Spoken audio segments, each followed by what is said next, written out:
দেখুন, ৬ আগরতলা কেন্দ্রের ১৩ নম্বর ওয়ার্ডে আমাদের যুব কংগ্রেসের কর্মীরা সুদীপ রায় বর্মনকে জেতানোর জন্য প্রতিনিয়ত সকাল বিকাল কাজ করছে। গতকালকে ওরা একটা স্কোয়াডিং করেছিল সুদীপ রায় বর্মনের পক্ষে। তো ওই এলাকারই জমির উদ্দিন নামে এক দুষ্কৃতিকারী বিজেপি করে, ওখানকার সন্ত্রাসবাদী হিসাবে পরিচিত। সে আমাদের এই ছেলেটাকে আক্রমণ করে এবং মারধর করে এবং প্রাণ বলেছে যে সেকেন্ড দিন যদি সুদীপ রায় বর্মনের পক্ষে কখনো স্কোয়াডিং বা মিছিলে যায় তাহলে ওকে প্রাণে মেরে ফেলবে।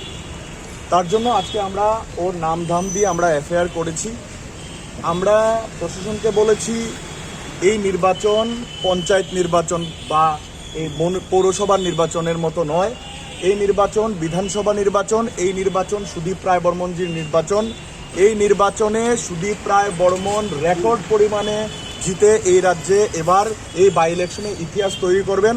আর এই ইতিহাস তৈরি করতে গিয়ে যুব কংগ্রেস সুদীপ রায় বর্মনের পাশে থাকবে এবং আমরা বলেছি যে যদি আইন অনুসারে ওর বিরুদ্ধে দ্রুত পদক্ষেপ না নেওয়া হয় তাহলে আমরা থানা ঘেরাও করব এবং যদি আমাদের এই নির্বাচনে আমাদের কর্মীদের উপর একটা আঁচড়ও পড়ে তাহলে এই রাজ্যে পাল্টা আক্রমণ হবে।